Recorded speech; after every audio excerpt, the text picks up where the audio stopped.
Oh, God. I always forget to unmute my mic.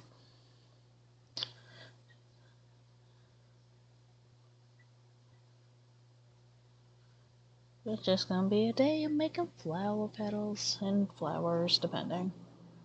I have a lot of these petals to make.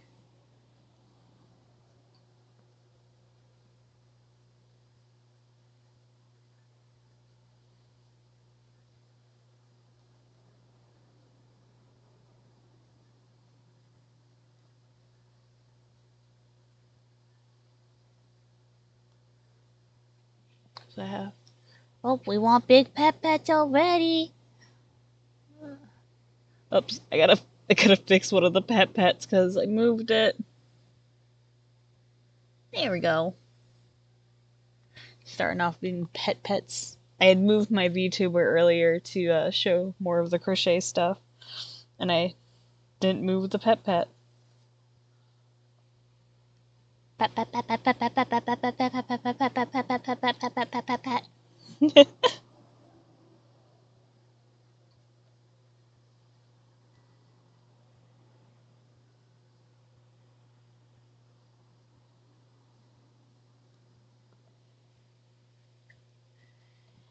All the pets.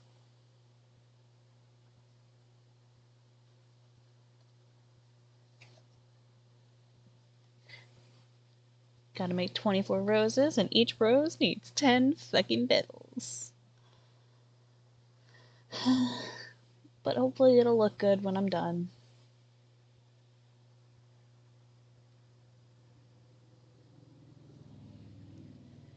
Just hoping just stream just to get my brain to bloody focus and be like, nope, you gotta sit and do the thing. You only have less than 2 weeks. 3 weeks, roughly. But obviously I don't want to be working on this like the day before or whatever.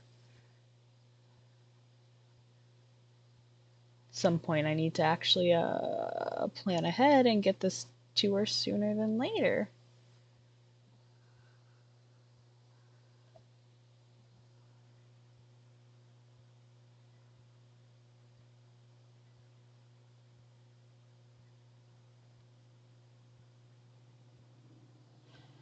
One, two, three, four, five, six, 7, 8, 9. That was one off.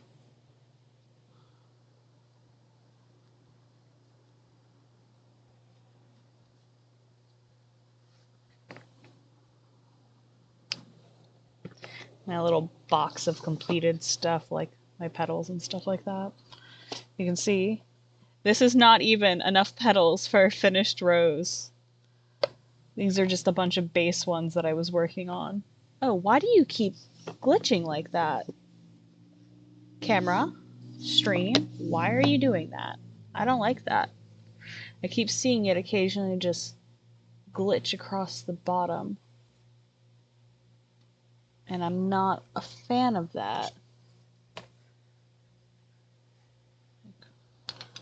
Bruh. My first craft stream in a hot second. Don't do this to me. Don't fucking do this to me, bro. 2, 3, 4, 5, 6, 7, 8, 9, 10. I always bitch about this, but there's so much counting in crochet. Why do I have to count? Why'd I pick a hobby that involves so much counting? It's like, what the fuck is on my head? It's my headset. It is my headset. That is on my head. But it's because it's only one ear. So it's like, I was like, what is hurting on my other side? I don't have an earphone on that side. It's just the other side of the headphone.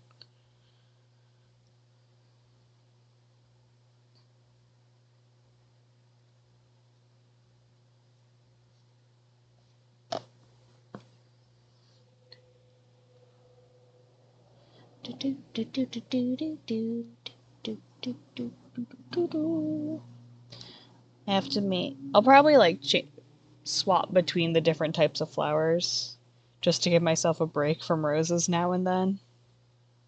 I also need to figure out where my navy is. Because that's a problem. is I need to find where my navy blue, because like this is a dark blue, but I actually have a slightly darker blue that I also want to use for some of the flowers. That I need to figure out where the fuck in my yarn stash it is. I've got no fucking clue. I have so much fucking yarn. I have a generalized idea that I think it's over in my main basket that has most of my like working yarns. Like they're most of my newer yarns that I use for projects, but I haven't really been doing many crochet projects lately because I got obsessed with making candy. And so I kind of just hadn't been crocheting for a while, so my yarn's been sitting there glaring at me, judging me because I'm the weirdo who has many hobbies. And I finally got myself out of that feng shui state of just making so many candy bracelets. But now I have to focus because I need to get this done.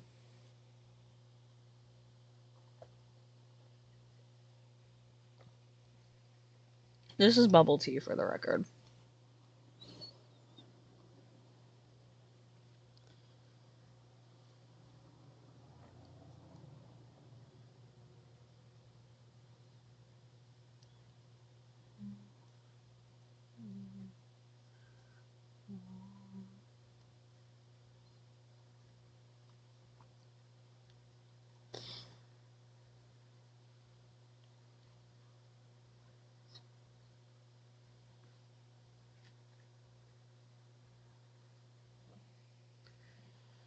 I'll see how many flowers I'm able to get done today.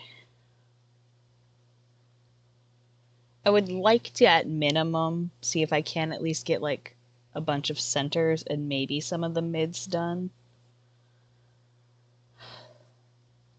Because each flower needs 2 middles. So I have to do a total of 48 middles. Because I'm doing 2 dozen roses. I think I wrote out my math of how many I needed to do of everything at some point. But, actually, I do think I have it written down on my pattern. Yeah, so I need 48 of this size petal. 24 in each color. Because I'm doing reds and I'm doing blues. So it's actually, I need 12 of each shade. Because I'm doing 2 shades of blue and I'm doing 2 shades of red. So you can see the 2 different shades I have. And some of them might have different colored centers to middles. I've like got everything planned, and some things might change. I might end up like redoing some of them later, but the general gist that I want to do is at least, so I need to do 12 of this one. I think I'm done doing the darker red, but I think I need to do more of the lighter red for their centers, and then I'll do middles. And then like I said, I need to find where my navy blue is, but I have enough colors that like I can put off doing the darkest blue for the last bit, and focus on the colors that I do know where they are right away. Because I'm doing roses in this color. Like I said, I have the lighter red, the darker red, and then I'm doing like forget-me-nots. And I have pearl centers to put in the middle of these ones. But I have to make a bunch of these. Gotta figure out how many I want to do per forget-me-not flower bundle. But these work up a lot easier because there's a little less thinky. Because it's only 1 round. So the rose petals are typically a couple rounds. So, and then lavender, they're long strands. You just kind of crochet 1 long strand, do all the petaling bits, and then you just wrap it around the thing. And then I have to do all the leaves. But I'm not even trying to think of the logistics of doing any of the leaves until I get the flower petals done, because it's like, what's the point of doing the leaves if I don't have the actual flower petal done? So I'm working on the flower petals first, and then I'll figure out the everything else, because I don't believe I'm gonna do leaves on the lavender, but I will do leaves on the roses and the forget-me-nots, and I might add some carnations or marigolds in.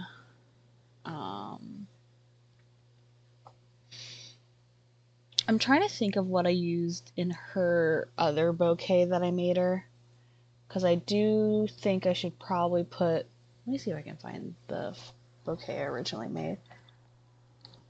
I hate spelling the word bouquet.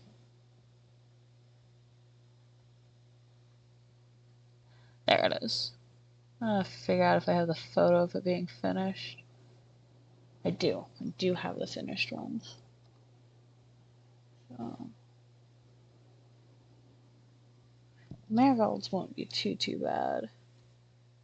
So yeah, marigolds, the cosmos slash, yeah, it's the marigolds and the cosmos. How many did I do on the forget-me-not? Oh, there we go. I think I only did 10 or so. Okay, so that's not terrible. So I need to do about 20 of the forget-me-nots. And I do need to find where I shoved those colors specifically. I do see at least 2 of them. I'm looking at the photo of my prior ones. Because the thing is, I'm also doing this in a slightly different color palette than her original bouquet. Let me here save image. If I can show this, I can show you the world. Shine splinters. Yeah, so I can show. Oh, that is way fucking bigger than I anticipated it.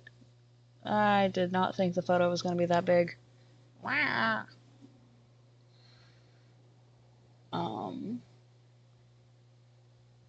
But this was the original bouquet that I made her. It's a lot of like much more pastel-y colors, but her wedding colors are navy, maroon, and forest green, so like a dark green.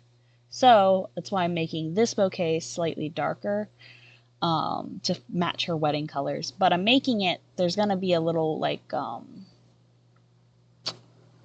have these little metal rings. Let me see if I have one right here. I do have my crafting stuff right here, so let's see if I have one. Well, I don't have the circular ring right here, but I have D rings, but I have round circular versions of these metal rings, and I use them for macrame wall hangers.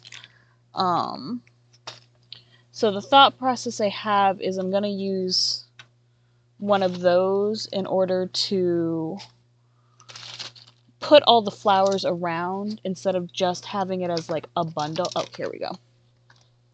So I have these, and essentially all the flowers will be around the edge of this, so she can take her other bouquet and she can just drop it in. And I might potentially, this is more work for myself than anything else, but if I have time, depending, what I might do, I'm gonna just stick this in with the finished petals so I don't misplace it. If I have the time to, potentially not all the flowers I make will end up in the bouquet. It might end up being too many flowers. So my thought process is currently just to have the 24 roses, have some more lavenders, the forget-me-nots, and then I might add some of the other flowers like the cosmos and the marigolds from her prior bouquet. And the thought process behind it being that she can put more flowers in the center or less, depending. So it'll be a more full bouquet, if that tracks. I don't know. I'm talking to myself more than anything. I'm saying it out loud to like remind myself. Plus, I'll have my VODs to take that I can rewatch to have notes for myself if I need to. Everything's pretty much in my head. It's all planned out, and it's like I know logistically it should be fine. It's just a matter of trusting the process to get it done. I'm just really worried the colors are not going to vibe. That's my biggest concern, is like I have spent so much time already, and it's just like, oh man, I'm gonna get here and then the colors aren't gonna be good, and then she's not, but she does like the colors because I did show her at her bridal shower. I also fucking destroyed the skein of yarn that the blue is attached to. You'll notice there's a monitor here. This is actually my drawing tablet, but it takes up like half of my desk, so it's just gonna be sitting there, so you get this vague, blurry reflection, but I have my skeins of yarn sitting behind it. Thought I heard the cat. I had my door shut, because I'm working with string, and do you know what cats do with string? It goes, that's right, in their mouth, because they're weirdos, like Joby. 2, 3, 4, 5, 6, 7, 8, 9. Did I really do that again? 1, 2, 3, 4, 7, 8, 9. Damn it. I always do that. I always stop. I have like this weird habit of like whenever I'm doing starting magic rings and I have to do like a thing of 10 or a thing of like I always for some reason will stop at 8 or 9, but because I don't count right away when I'm doing it, I'll just do a bunch and then I'll go and count. It's just easier for me.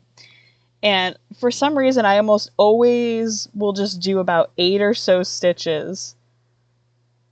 And then I'll go and count, and then it's just like, it almost is always that.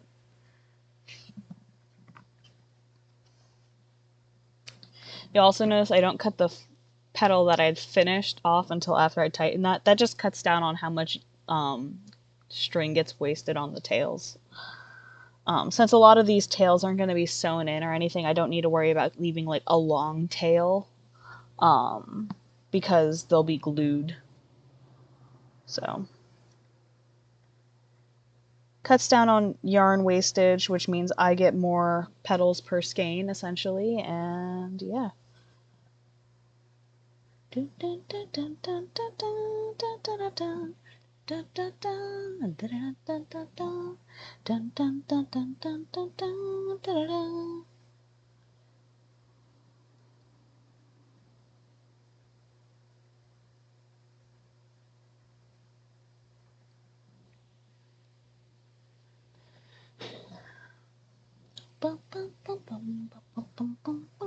It's also the first time I get to use shrimp as a crochet stream.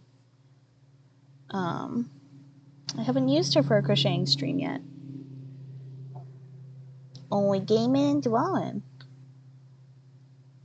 I am debating finally going in and actually editing her outfit to be like her actual design fit instead of just the simpler, like, day wear fit that she's got on. Do like her spider web top and everything. But I also need to figure out if I want to do something for Halloween. Like, do I want to do a shrimp dressed up for Halloween type thing? And if I do, what do I dress her as? Because, like, she's already a big old sea monster. I mean, I could make her a vampire because it would count Shrimpula, which I've done in the past with my old shrimp model. He's got a little vampire fit. I could do just an updated version of the vampire fit on her. I think that could be potentially cute. But that's also more art I gotta figure out. And I'm not even gonna be home. I'm not even gonna be able to stream for Halloween. I'll be traveling. 1, 2, 3, 4, 5, 6.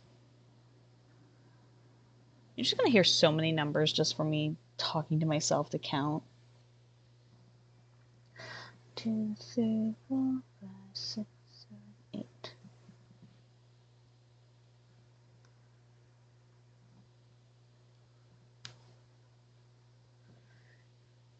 These are stitch markers I put together myself. I bought the charms and I hooked them on to the class things. I have a little mermaid one too. I think she's actually right here. Yeah. Found these little ocean charms, so I made myself a set of ocean themed stitch markers.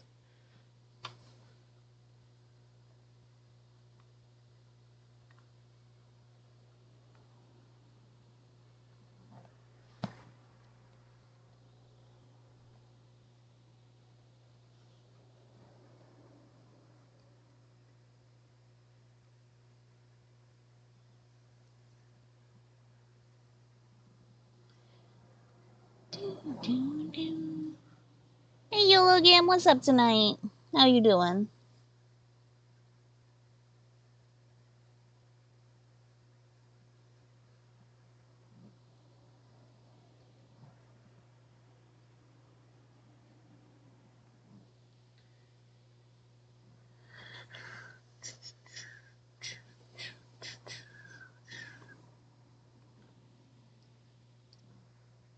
Gotta go check on my Switch at some point tonight, too.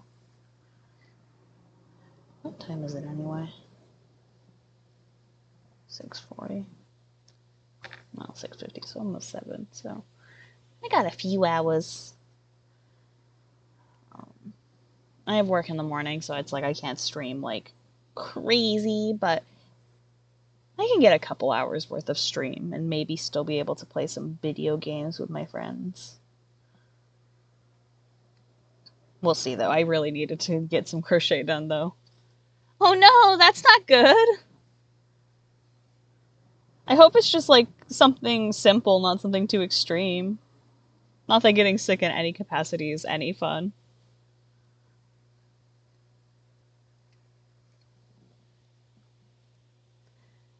I know I just got over having a stupid flare-up from one of my stupid conditions being dumb as fuck, and that wasn't fun.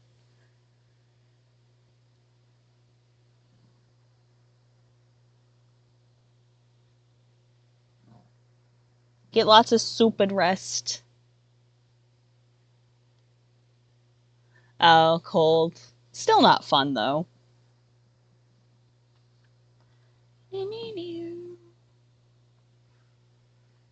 Yeah, it still sucks.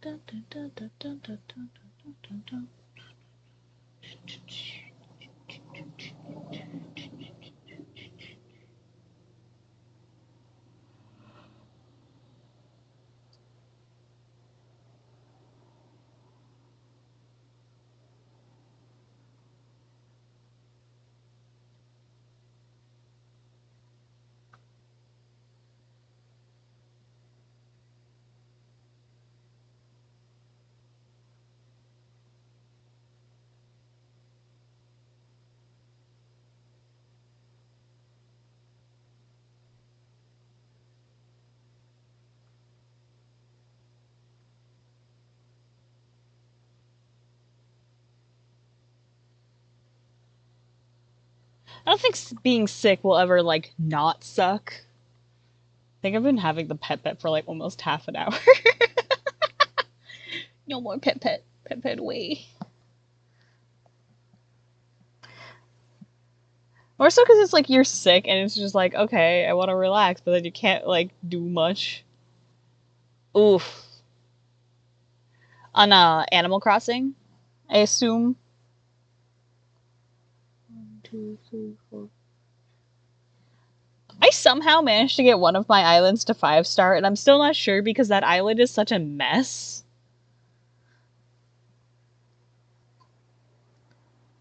Because, like, I've been time traveling like a motherfucker. Finally got blue roses. Which, that was exciting. But the funniest bit was the fact that I've been breeding blue roses for God knows how long on my island, and while I was breeding them, I had them, like, all over, and it's like, I restarted breeding several times, so there were, like, roses scattered on my island that were, like, past breeding project roses, so it's like, I had a multitude of roses and stuff that had the potential to end up eventually breeding a blue rose, and so I had been trying for a while, because I was also farming Gullivar at the same time, stupid pirate bird, and while farming him, I ended up finding multiple, like, after I got my first blue rose from my actual setup, because I had restarted my garden again, and I had reset up my thing, and after I got that first one, I was going around doing my chores, because I was also looking for fossils, and I ended up finding, like, 3 other blue roses that weren't the one I had bred, and I was like, you motherfuckers! 1, 2, 3, 4, 5, 6, 7. And it was just like, come on, man, why? It was just like, it was so funny that they all seemed to crop up after I got my first one. And it was like, what the fuck? What the fuck? So now I have them all together, and I have them cloning so that I can have a bunch of them, so that I can just put blue roses fucking everywhere. Because now that I at least have the one, and then I have the multiple, I don't need to fucking think about blue rose breeding anymore for any of my islands. Because currently I have two, but I have plans to eventually potentially do a third. But depending if the Switch dies and we get the Switch 2, and there's a new Animal Crossing game, I might hold off on one of the ideas I had for an island until we see what the next iteration is. But we'll see, we'll see.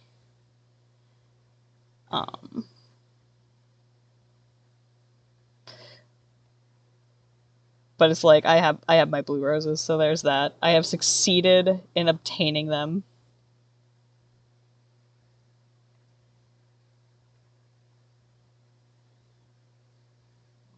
How high is your island's rating currently? Are you 3, 4, like, are you almost to 5-star? Oh, Jesus Christ, I just flipped my head too fast.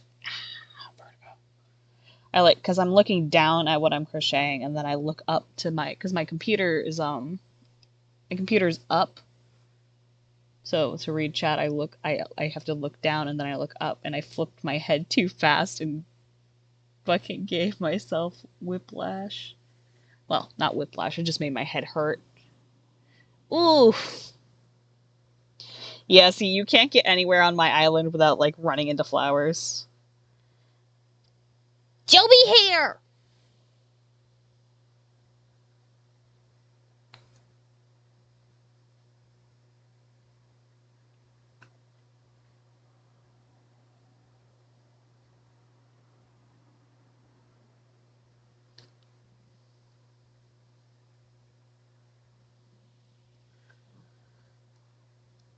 Are you just doing, like, a full redecorating, or was it just flowers got out of control, or... Oh, who's booping me? Is it my sister? Nope, it's again.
Damn.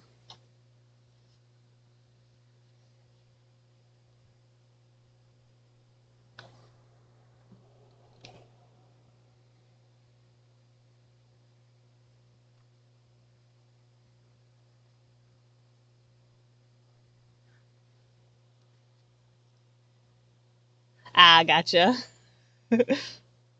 Fully understandable. 1, 2, 3. 1. Sorry, I was responding to a friend who had texted. I had sent them something earlier and they were responding back, and it's just like, holy shit. There's just been a shit ton of stuff coming out about NaNoWriMo, and I'm just like, what the fuck, yo? What happened to just having a fun word writing challenge? Damn it all.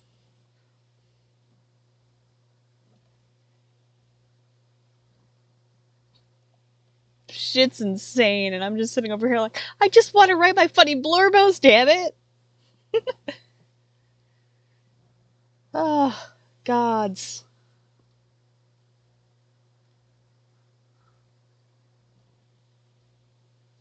Yeah. Not that villagers really care about functionality, because they kind of just teleport wherever the fuck they want to be.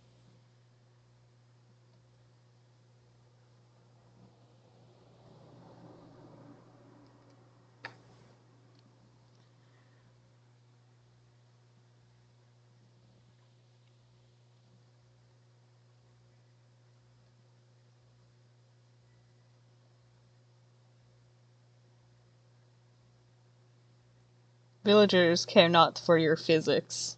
They will go where they want to be. If chair not here for sit, why here? Yeah, you want your little pixel critters to do good. My sister makes these like really elaborate setups for all of her villager houses and everything. It's so cool. I could never.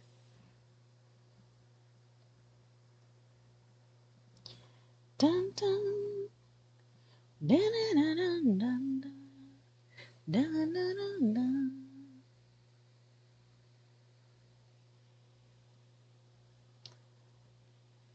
So I'd be like, I should check my tracking, and then I realized my phone is what I'm using as a camera, but then I realized I can just check my tracking in my web browser. I have a new water bottle coming, and I'm just like, I want it. I want it now. Yes, Amazon, stop tempting me with the gumballs. Someday. It is in still.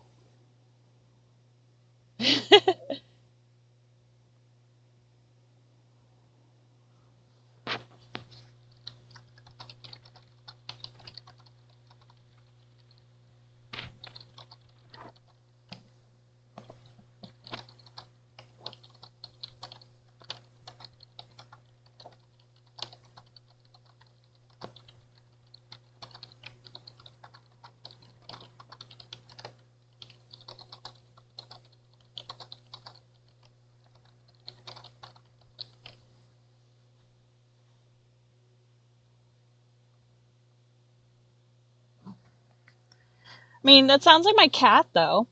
Joey has a perfectly good cat bed. In fact, he has multiple. He has a cat tower, he has a cat bed, he has a secondary smaller cat tower, he has his cardboard cat bed. But why do that when he can sit at the kitchen table, or on the floor, or under my dad's desk, or on the couch? He got a good bed, but he'd rather lay directly next to the bed on the treadmill. And it's like, Joseph! 6, 7, 8, 9. In which case, the Animal Crossing villagers are so canon to real life animals, especially the cats.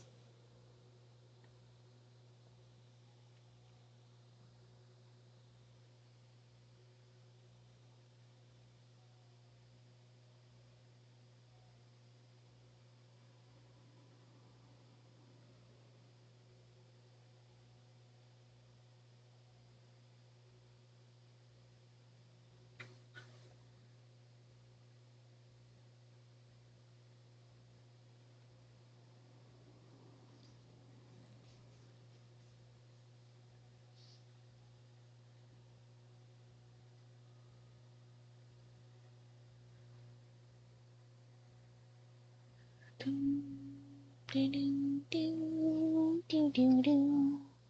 many